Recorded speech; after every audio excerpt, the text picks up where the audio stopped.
Let's first jump into this big news of Disney's quarterly report. This is one of those companies that has a lot of things going on, good and bad at the same time.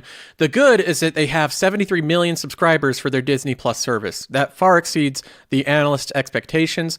This is something I've been saying for a while, that investors will look more to the streaming over time, and you're seeing that right now. This New York Times article says that streaming has taken center stage. The other parts of the company are not doing well right now. Disney on Thursday reported an 82% decline in quarterly operating income. 82% decline year over year. That's pretty bad, and in normal circumstances, you'd see a major sell-off in a company like that.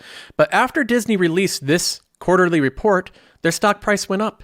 It went up like 4 or 5% in a single day. So Disney reported 82% operating income loss, and then their stock price went up 4 or 5%. The reason why? Well, because of their streaming. Wall Street already decided that Disney's overall results for the quarter, the fourth in the company's fiscal year, would be apropos of nothing. Investors are confident that Disney's theme park will come roaring back when a vaccine is deployed, and all they really care about, at least for the moment, is streaming, streaming, streaming. I'm in that group as well. I'm one of those investors that, as of right now, I do not care about the theme park business. They can report terrible earnings with it.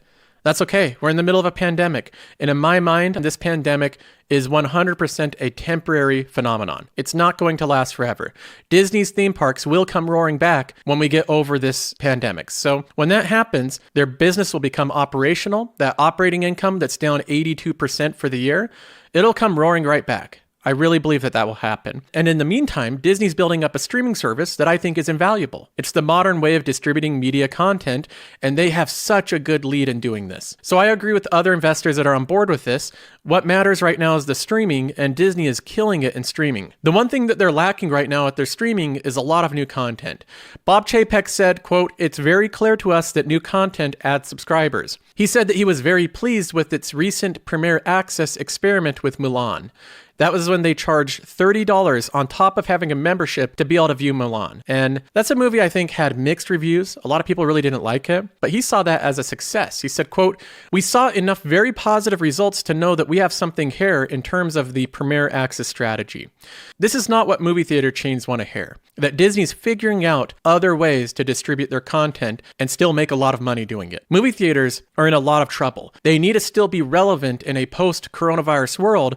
And the longer this drags on, the more companies like Disney figure out ways to function without them. So I think that movie theaters will be around, but they might not be as profitable as they once were because Disney and other big box office hit makers are figuring out other ways to make money. I think that Disney at the end of this year is going to put a huge emphasis on streaming. I think they're going to dedicate a lot more money to it.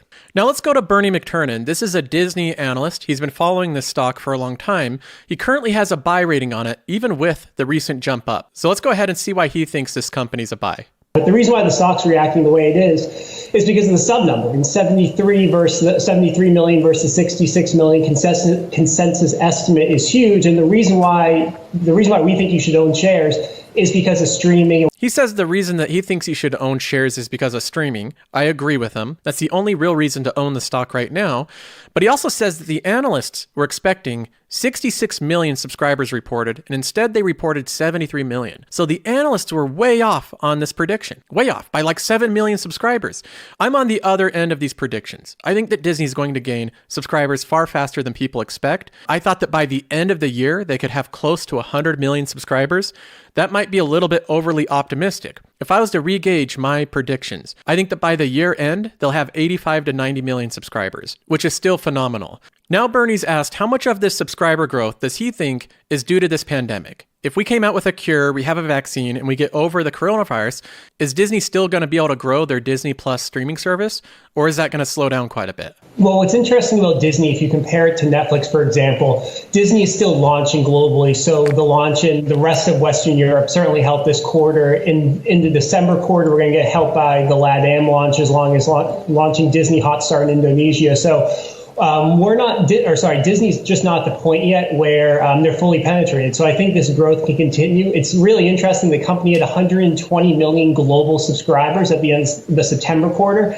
That compares to Netflix at about 195 million. So obviously Netflix has a much higher ARPU than Disney does at the moment on their streaming subscribers. But we think over time, Disney should have a more efficient spend on their content because of the brands, because you know what you're getting. And that's really a reason why we're so bullish on Disney. So he says no. He doesn't think it's going to slow down if we get through the coronavirus. He thinks what's accelerating its growth right now is it's continuing to go and open up new markets. It's opening up in Europe and other places that Disney already has a strong brand name and presence.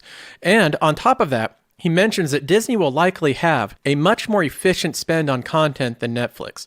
Because Netflix does not have the same brand value as Disney, Disney can come out with a few key series. They can come out with a few Marvel series, a few Star Wars series, and that's enough to keep people hooked to their service, while Netflix has to continually come out with hundreds of different series trying to appeal to everybody. So they have different strategies, but ultimately the thought here is that Disney's going to have a much more efficient spend on their content.